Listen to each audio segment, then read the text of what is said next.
بسم اللہ الرحمن الرحیم۔ آج حاضر ہوئے ہیں دریائے حب اور حب ڈیم کے بارے میں زبردست معلومات لے کر۔ دریائے حب پاکستان میں کراچی کے قریب واقع ایک چھوٹا دریا ہے۔ یہ بلوچستان کے ضلع لسبیلا میں کوہ کیرتھر سے شروع ہو کر بحیرہ عرب میں گرتا ہے۔ اپنے آخری حصے میں یہ دریا صوبہ بلوچستان اور صوبہ سندھ کے مابین سرحد بناتا ہے۔ 1981 میں اس دریا پر ایک ڈیم مکمل کیا گیا جسے حب ڈیم کہتے ہیں۔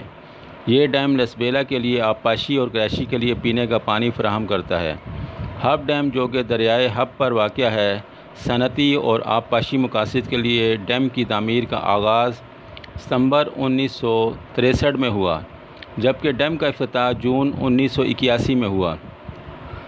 حب ڈیم بلوچستان اور سندھ کی سرحد پر واقع ہے، جو کہ کراچی سے 45 کلومیٹر شمال مشرق میں ہے۔ حب ڈیم 24,300 ایکڑ رقبے پر پھیلا ہوا ہے۔ بتایا جاتا ہے کہ حب ڈیم پاکستان کا تیسرا بڑا ڈیم ہے۔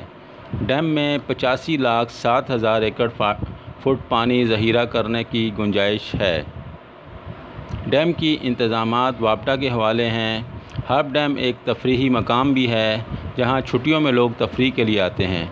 حب ڈیم اس کے قبل 8 مرتبہ مکمل بھرا ہے آخری، اور اس مرتبہ 2022 میں بھی یہ فل ہو گیا اور اس کے اسپل وے کو کھولنا پڑا۔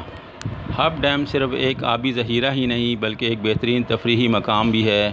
تعطیلات کے دنوں میں کراچی سے کافی لوگ تفریح کے لیے یہاں آتے ہیں اور حب جھیل میں تیراکی، مچھلی کے شکار اور کشتی رانی سے لطف اندوز ہوتے ہیں۔ ویڈیو پسند آئے تو لائک کیجئے، شیئر کیجئے اور چینل کو ابھی تک سبسکرائب نہیں کیا تو ضرور سبسکرائب کیجئے۔ Thank you very much.